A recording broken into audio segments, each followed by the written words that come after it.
The Indianapolis Colts organization is 2 years through the Andrew Luck experience, and I think most Colts fans would have to agree, so far so good. Peyton who, as you might say. You especially might say that as a Colts fan someday if Andrew Luck takes the Colts to a Super Bowl and wins one. Then it's going to be like, Peyton's time was great, but fuck it, we got Andrew Luck now. 2 years, two playoff appearances, and in the 2013 season, a little bit of progression, a playoff win. There was a period of time in 2013 where it looked like the Colts could be a Super Bowl team, and let's legitimately so. They beat Denver, they beat Seattle, they beat San Francisco, they beat the very best teams in all of the National Football League. That elite potential is there for the Indianapolis Colts. Now it's time for them as an organization behind Andrew Luck to take that next step. And the biggest key thing to take that next step is to get better and stronger on the defensive side of the ball. As Jim Irsay talked about with Peyton Manning's time in Indianapolis, and this is not meant to be a slam piece on Peyton Manning, it's just stating what is fact.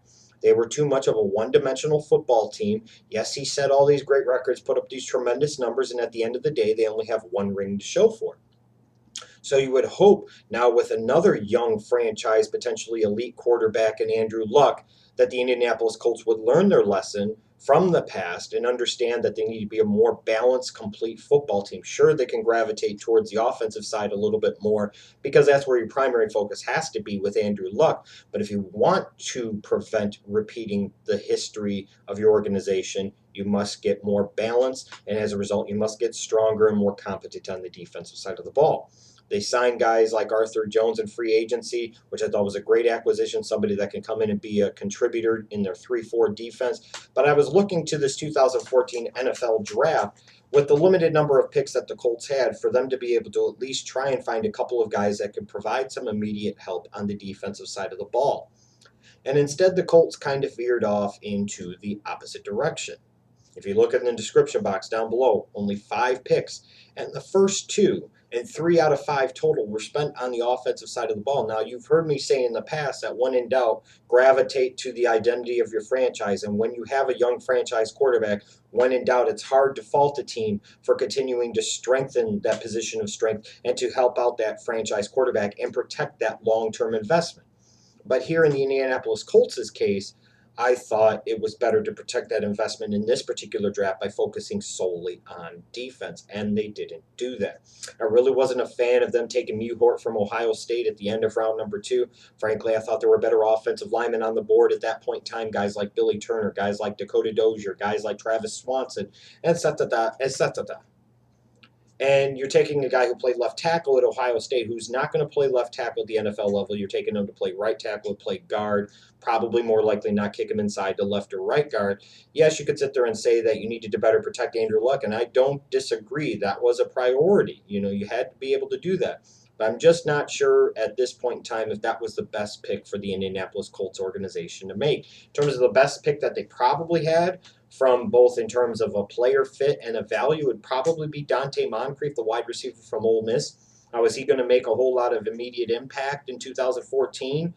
Probably not. You've got a receiving core with Hakeem Nicks being added in. You've got T.Y. Hilton there, another role player like Le'Veon Brazil. You've got Reggie Wayne hopefully coming back successfully from an ACL injury.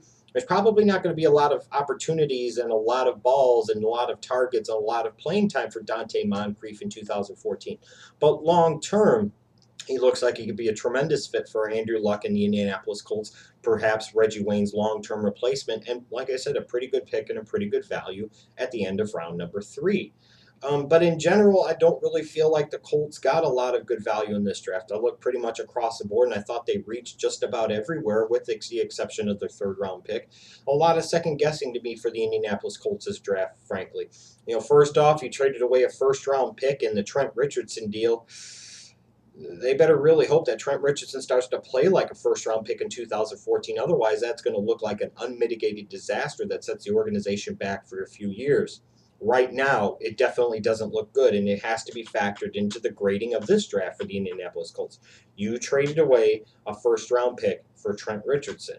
With a full offseason in the program and more opportunities because Donald Brown is going off to San Diego, maybe Trent Richardson takes that chance, takes that opportunity, and makes the most out of it, and makes the Colts look a lot better for giving up a first-round pick. But at the moment, they don't look very good. I was surprised with the limited number of picks that they had, that they did decide to focus their first 2 picks on the offensive side of the ball. Like I said, in particular, I'm not a huge fan of Mewhort for them at that point. I almost would have been okay more so if they would have taken Moncrief in round 2 and Mewhort maybe in round number 3. But again, with defense being such a priority and the need to balance out this organization and not repeat the mistakes of the past, the Indianapolis Colts ultimately spent their first 2 picks and 3 out of their 5 picks in this draft on the offensive side of the ball, not to mention giving up the first-round pick in this year's draft to trade for Trent Richardson. This was a D-graded draft for the Indianapolis Colts, and if Trent Richardson flames out, frankly, it's probably going to be an F grade. There were only 5 picks, and I see no immediate defensive help and, frankly, very little immediate help coming out of this entire draft as a whole. And for a Colts team that is positioned and poised to be ready to take that next step, I don't really feel that they position themselves very well in this offseason and with this draft to be able to do so.